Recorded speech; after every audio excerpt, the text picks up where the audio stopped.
அந்த நேரத்தில் ஆதிபராசக்தி இந்த சத்தத்தை காதல கேட்டு ஆண்டவரிடத்தில் என்ன சொல்கிற பாருங்க. அங்கே நாகராஜன் பார்க்க கண்டு அம்பிகைய பார்வதி அரணாருடைய இடமதி ஆண்டவன பகவானே ஆண்டவன அதிகளப்பு தங்கர ஆண்டவன சாமி அமுதவளக்கும்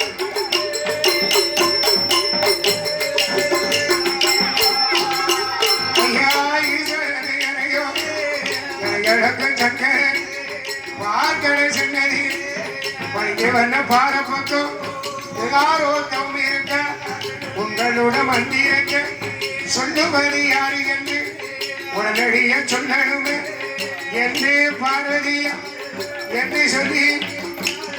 ஈஸ்வரிடம் கேட்கும்போ